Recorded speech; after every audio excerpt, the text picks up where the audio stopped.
Bueno, en la semana el tema de la salud pública una vez más fue tema de debate todos los días, tema de debate para lo que tienen que padecer el servicio público de salud. Pero bueno, pasaron muchas cosas. Ustedes recordarán, muere un chiquito porque no había terapia intensiva en un hospital que se había apenas unos pocos días antes. Se inauguró la terapia intensiva con bombos y platillos, estuvo el presidente de la República, se armó todo el espectáculo y resulta que al final tuvieron que suspender porque faltaban cosas. Y después hubo muchos otros casos, el chiquito al que trasladaron a un hospital privado que estaba a 70 kilómetros, cuando había otro que estaba habilitado a 6 kilómetros, todavía no sabemos por qué, pero probablemente por cuestiones de intereses económicos. En fin, y la ministra Barán no da la cara. Le llamamos, le escribimos, le pedimos por favor que queremos escuchar su versión. Está borrada la ministra, lamentablemente. Pero tenemos que hablar nosotros del tema y hoy vamos a seguir hablando con Desiree Masi, ex senadora, médica, primero que nada médica, sigue trabajando en la academia. ¿Qué tal, Desiree? ¿Cómo estás? ¿Qué tal, Luis? ¿Cómo estás? Gracias por venir. Gracias por la invitación. Estamos con el doctor Jesús Irrazábal, el jefe de urgencia pediátrica del Hospital Nacional de Itagua. ¿Qué tal, doctor? ¿Cómo estás? Muy buenas noches. Muy bien, encantado de estar acá. Bueno, quiero empezar, doctor, con... simple digo, pero es complejísimo. ¿Qué está mal? ¿Por dónde hay que empezar con el problema de la salud pública? Primero que nada es una cuestión de principios. O entendemos a la salud pública como un bien común para todos y distribuido para el pueblo, para las personas que la necesitan, o la entendemos como un negocio. Si funciona como un negocio, ahí están las terapias privadas y todo lo que ya salió acerca de ellas. No es la respuesta. Si funciona como una política pública bien elaborada y perfectamente apuntada a la prevención y al tratamiento, esto puede funcionar porque somos 8 millones de habitantes. O menos. O sea, no es un problema, digamos, porque hay países que están con serios inconvenientes, con mucho más recursos que nosotros. Exacto. Pero no son 7, más ni siquiera, somos 6 millones y medio. Y eso nos da la muestra, ¿verdad?, de cuál es la voluntad política. Hacia dónde es que esta voluntad política de este Poder Ejecutivo está apuntada. O sea, esta política sanitaria está hecha para hacer negocios de la salud. Definitivamente. En esta forma de pensar el Estado, todo lo que es necesidad se transforma en un mercado, se transforma en una actitud comercial. Deciré, años hablando de esto, tenés números, creo que poca gente habrá analizado tanto el fenómeno. ¿Por dónde hay que empezar esto? ¿Cómo empezamos a cambiar esto que dice el doctor Jesús Irrazábal? Convertir el negocio en una cuestión de cobertura social. Mira, en primer lugar quiero un poco acentuar lo que dijo Jesús porque me parece importante, ¿verdad?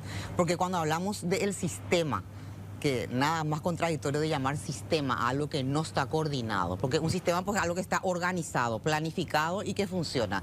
Nosotros mismos en la mente decimos el sistema y hacemos el diagnóstico. El propio Ministerio de Salud siempre hace el diagnóstico anterior y desde siempre el sistema está segmentado y fragmentado, ¿verdad?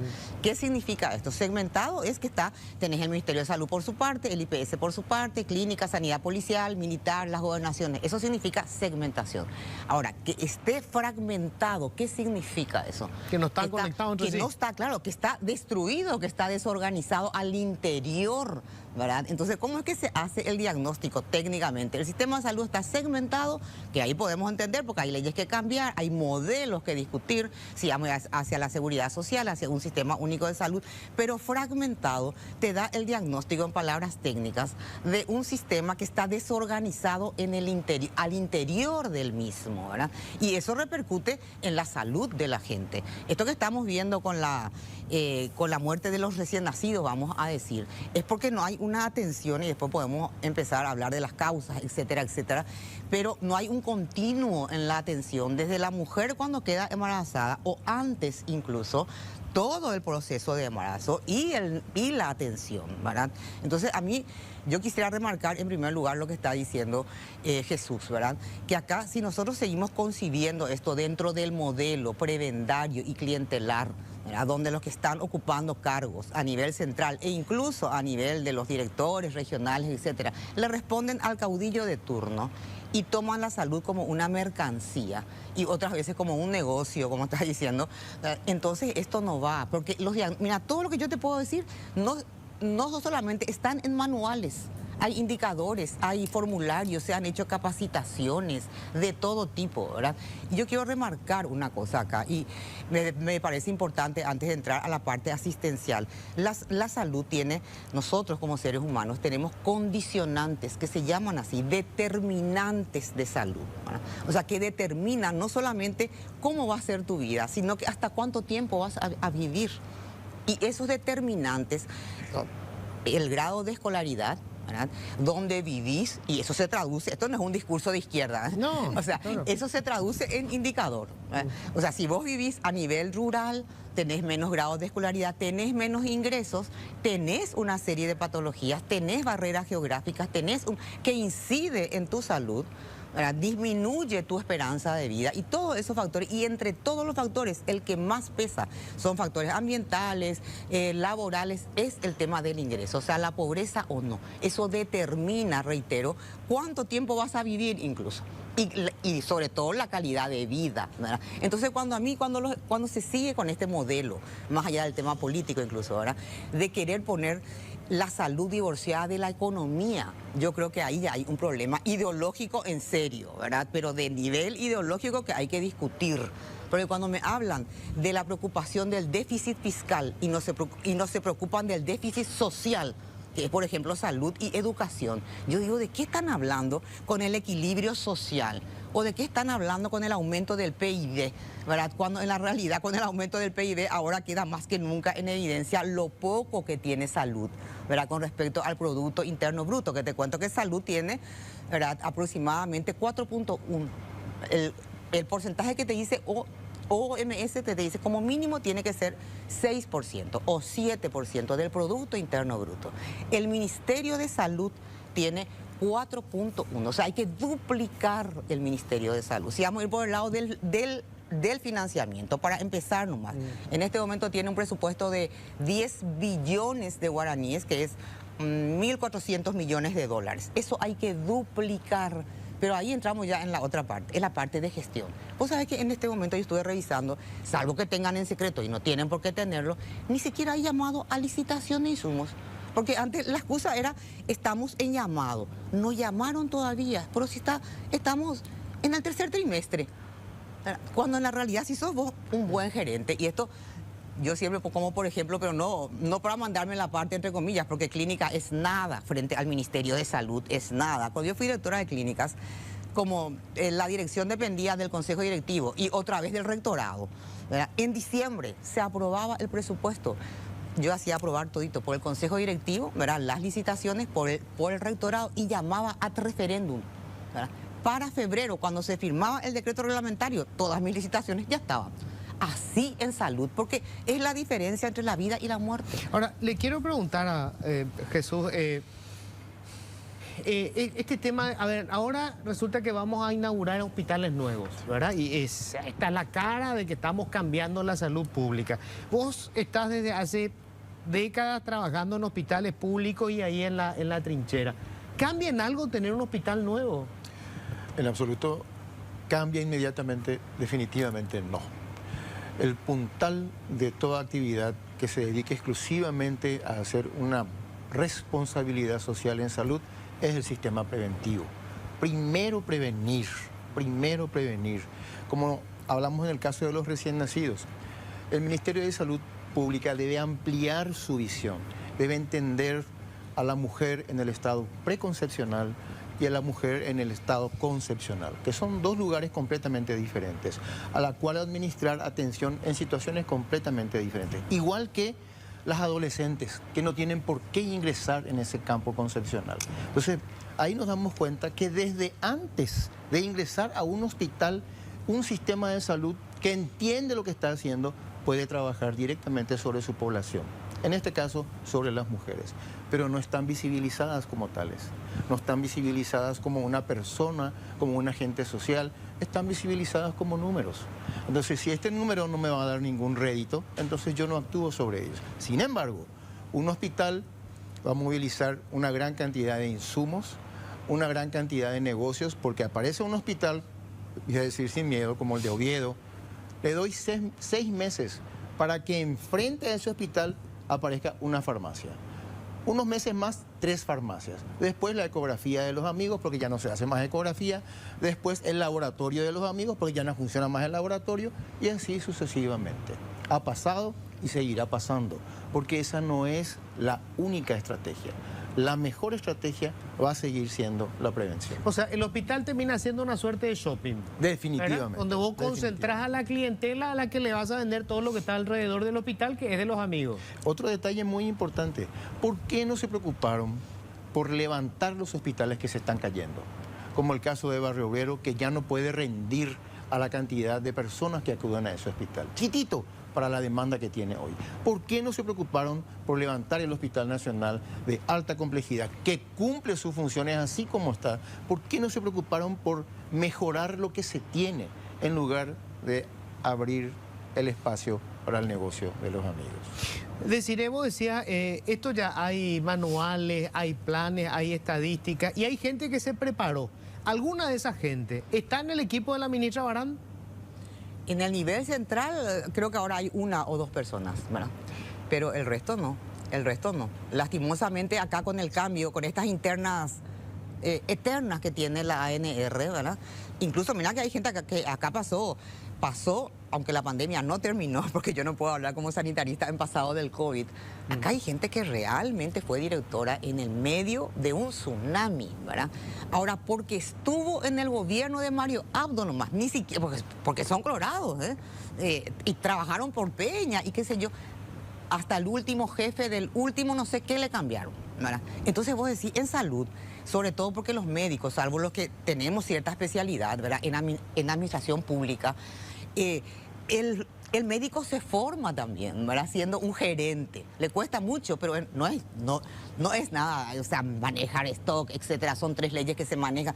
Pero esos médicos que pasaron por eso, ¿verdad? Al final, por el solo hecho, siendo colorado, imagínate luego opositor, ni por si acaso, ¿verdad? Fueron rajados de los principales lugares. Pero hasta el último jefe del país, eso, ¿verdad? O sea, del programa, vos decís, pero ¿qué pasó acá? ¿Verdad? O sea, es empezar de uno todo. Entonces yo en este momento, porque nosotros vamos a seguir viendo, a mí me da porque yo no me acostumbro a esa cifra. Nosotros tenemos, en el caso así en concreto de los recién nacidos, nosotros tenemos 1000 niños, ¿verdad? Mueren por año, 1000 niños. O sea, la muerte neonatal, la tasa, ¿verdad? Es de 1000 niños, o sea, porque la tasa es por 100.000 nacidos vivos, ¿verdad? Entonces, para que la gente entienda, o sea, prácticamente mueren 3 niños, ¿verdad? Por día. Hoy acaba de morir otro, que se trasladó a un privado, etcétera, etcétera. Menos mal tenemos un gobierno pro vida, ¿no? Sí, exactamente. Acá no hace falta el aborto, están muriendo todos nuestros... Pero por eso que yo te digo, 1000 niños. En Paraguay, nosotros solemos decir muchas veces, los recién nacidos todavía no ganaron su derecho a vivir, ¿verdad? Porque 1000 niños es una barbaridad. Ahora, cuando uno entra a ver las causas, por eso es importante esto que estamos hablando con Jesús y remarcando, ¿verdad? Claro, no son muertes naturales, se podían haber evitado. Claro, o sea, ¿cuáles son muertes? De hecho, hace como 5 o 6 años era el lema 0 muertes evitables, ¿verdad? Ese era, porque... ¿Cuál es el peso, vamos a decir, de la mortalidad neonatal? Porque hay 2 tipos, la mortalidad neonatal, o sea, de recién nacido precoz, vamos a decir, o temprana, en la primera semana, claro, que es la mayor cantidad, ¿verdad, Jesús? Sí, y la otra, que es dentro de los 28 días del nacimiento. Lo primero es la malformación congénita, para que, bueno, eso ahí no se puede intervenir, pero sí se puede ver, que es lo que está pidiendo siempre la gente del hospital Acostañú, la gente también, bueno, tenemos que empezar a ver porque tenemos tantos niños cardiópatas, ¿verdad? Ahí no podemos intervenir. Ahora, ¿cuál es la segunda causa o la tercera? Porque varía según el año, ¿verdad? La prematurez. Los niños prematuros, ¿verdad? Y ahí sí se puede intervenir. ¿Por qué? Porque eso porque vos tenés que ponerte como una meta, ¿verdad? Salvar vidas. Porque ¿cuál es el motivo de la prematurez? Acá Jesús, que está en la parte más asistencial, tiene que ver justamente con lo que hablamos al inicio, tiene que ver con la salud de la madre, es decir, una mujer hipertensa, una mujer diabética, ¿verdad? Una mujer con sobrepeso. Ahí, ¿verdad?, se van desencadenando posibles factores que llevan a la posibilidad de un parto prematuro, ¿verdad? Después está lo que se llama lesiones debidas al parto. Y ahí acá hay que distinguir bien. Ahora justamente ocurrió otra vez, justamente en este chico de Pilar, exactamente es un, para sí, estudio pero de caso, ¿verdad? Porque lesiones debidas al parto no es el trauma en el parto, vamos a decir, ¿verdad? Sino que es una mujer que ya desencadena el trabajo de parto, está lejos de un centro, o sea, hay una barrera geográfica, o no tiene dinero para acceder rápidamente, mientras se junta, mientras la apoyada, mientras esto, aquello, ¿verdad? Bueno, esta señora, por ejemplo, se va a una USF, esa USF, ¿qué le dice? Le dice, vos no sos de nuestro territorio, tenés que irte a la otra, porque resulta que lo que nosotros llamamos redes, que está en nuestra mente, para las personas, para los usuarios, para los pacientes, es una telaraña en la realidad. Entonces, ella se va, pero llega ahí, le mandan a otra, ¿verdad? Que yo no sé la distancia entre una y otra, pero probablemente esté dentro del mismo distrito, dentro del mismo departamento. 2 USF que resulta que pierden la oportunidad en ese minuto. Ese niño luego llega a Pilar, que no tiene la terapia, etcétera, etcétera. Y después ya, entonces, te digo más que esos son los factores. Pues está el tema, o sea, eso ahí vos podés incidir, ¿verdad? Sobre la diabetes, una mujer, sobre el tema de la alimentación relativamente, porque ahí tienen que ver los factores sociales, pero por la hipertensión por lo menos sí podés hacer, y ver la cuestión de un traslado seguro, porque no se trata solamente de esto, no se trata solamente, o sea, por supuesto, es la sobrevida, pero también hay que ver la calidad de la sobrevida, claro. Porque un niño que viene 12 horas con hipoxia cerebral, claro, consiguió nacer con vida, pero después tiene el resto de su vida con hay que una ganarse el deficiencia. derecho a vivir y a vivir con calidad. Claro. Y eso es un desafío enorme. Ahora, te iba a preguntar, doctor, a ver, nosotros tenemos el registro electoral, ¿verdad? Gastamos un montón de plata en la justicia electoral y el Estado tiene perfectamente identificado dónde está cada ciudadano que tiene que votar. Sabe en qué lugar, cuándo votó, cuándo no votó. Todos los registros tiene de nosotros en calidad de votantes.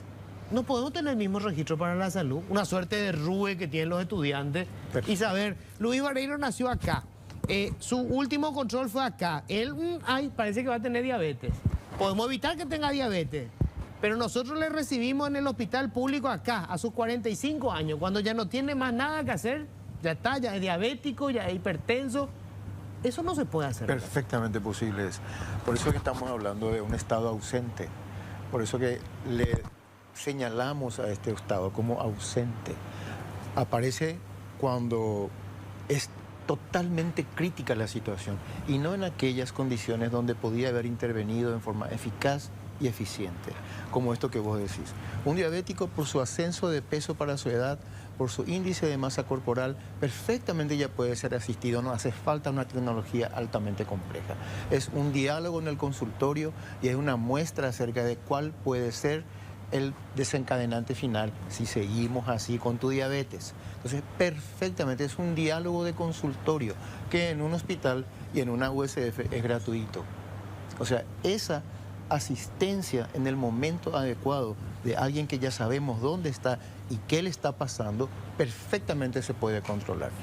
Ahora, no me digas, ¿verdad? Después, si el ministerio dice eso y después no tenemos insulina, después no tenemos tal pastilla, entramos de vuelta en otros criterios. Pero esto de asistir precozmente, que son diálogos que el médico plantea con su paciente antes de ir a la etapa crítica, es total y perfectamente posible. Porque nuestra población todavía confía en el sistema de salud. Por eso las mamás se van a su puesto de salud, se van a las USF, confían, ellos están abiertos a escuchar al médico, al promotor de salud y conseguir la información que mejore su calidad de vida. En el caso de este paciente de Villarrica, ¿verdad?, que me duele decirlo, pero porque se toca una herida social. Esta mamá era la segunda vez que estaba enamorada de la vida con su pareja y estaban tratando de volver a concebir un bebé en las condiciones ideales. Entonces, el hecho de haber tenido un bebé que falleció antes, para el sistema de salud ya es una alerta. Claro. Es una alerta, acá pasó algo, cuidado. Y después de eso, ella tiene meses, años en toda su vida hasta que vuelve a concebir un bebé para estar asistida, controlada y decir, señora, acá no podés tener tu bebé. Requiere de más complejidad. Le avisamos, vaya a tal centro. Sí se puede hacer. Desiree, no puedo dejar de hablar del tema de la formación de médicos. Vos estás ahora volviste a la academia. A ver, tenemos insuficiente cantidad de médicos que se están formando, pero además en estas universidades privadas, muchas de garage, estamos fabricando como pan caliente, estamos sacando médicos. Nosotros en este momento Paraguay tiene suficientes médicos. Te voy a decir que tiene de más, ¿verdad? Ahora lo que no sé, porque eso se tiene que hacer bien, es la especialidad, ¿no? Entonces ahí tenemos que ver, esto es tipo como la facultad de Derecho. Y voy a decir, y que me disculpen los colegas, así, las residencias se tienen que abrir. Esta es mi vieja discusión. El Ministerio de Salud tiene que determinar, a ver, yo necesito estos, o sea, el país necesita estos especialistas. Entonces voy a ofrecer estas plazas. Ya tenemos suficientes ginecólogos, ya tenemos suficientes, no sé qué, cirujanos plásticos, por decir otra cosa, ¿verdad? Bueno, entonces en este momento, porque así se hace en el mundo. Así se hace en el mundo. ¿Y cómo hacemos nosotros lo de las residencias? Acá no, acá se ofrece así por una cuestión de costumbre, ¿verdad? De costumbre. Entonces se ofrecen, pero algo más grave. Ayer rindieron 1.200 chicos, médicos recién recibidos, y hay 600 plazas. ¿El resto qué va a hacer? ¿Qué hace? Va a ir a trabajar al privado. O sea, sin haber hecho la residencia. Salvo que me digan que son y no lo son, ¿verdad? Y no lo son. Y lo digo como una persona que fue interna y que se murió de miedo si no estaba su R1 y su R2 ahí al lado, porque todos hemos pasado por la residencia. Los chicos están saliendo y están ejerciendo directamente en este momento, sin residencia. O sea, imagínate, 1.200. 2.000 creo, sí. 1.800. 1.800 y hay 600 nomás. Y el resto... O sea, tenés 1.200 claro, que van a estar... Que van a entrar a trabajar. ¿Te puede tocar vos en el hospital privado? Claro, que son los que están en las guardias, o sea... Es muy grave lo que está ocurriendo en el tema de la formación. Y no solamente de estos 600 que van a ser formados, entre comillas, en las residencias, hay lugares que no pueden ser formadores de residentes. Esta terapia de Villardir creo que tiene 2 plazas para neonatología. Por Dios, ¿cómo ahí se va a formar? ¿Verdad? O sea, un neonatólogo o un cardiólogo o un cirujano, en primer lugar, tenés que tener un mentor, ¿verdad? Que puede ser un buen terapista, pero sobre todo cuando uno se está, es el volumen lo que te da, o sea, ver muchos pacientes. Por eso lo que está diciendo acá, nosotros necesitamos regionalizar, ¿verdad? Y ahí se forman. No es que te vas a formar en el centro de salud de no sé dónde, ¿verdad? Eso, todo está mal en este minuto. Atender lo grave, que yo creo que es una tragedia, que haya médicos, porque nosotros antes por lo menos podíamos hacer ad honorem, ¿verdad? Si no te alcanzaba el rubro, hacíamos ad honorem, pero tenías que hacer la residencia. A nadie se le ocurría. El privado no te contrataba sin residencia. El privado ahora te contrata sin residencia tranquilamente porque son mano de obra súper barata ya. Si el médico es barato, es súper barato. O sea, estamos en una encrucijada que o se sale, y aquí ya redondeo con esto, yo no veo en este momento el liderazgo suficiente para tomar decisiones difíciles y drásticas, que son las que se necesitan en salud pública, porque se nos va la vida en esto. Bueno, yo les agradezco mucho. Hay un montón de temas que quedan en agenda. Ministra Barán, el presidente de la República la vez pasada dijo que hay un problema de comunicación. Usted es parte del problema de la comunicación. Usted que debería estar acá y explicar qué es lo que va a hacer con todo esto. El espacio está abierto. Si usted se anima a venir a contarnos qué va a hacer con la salud.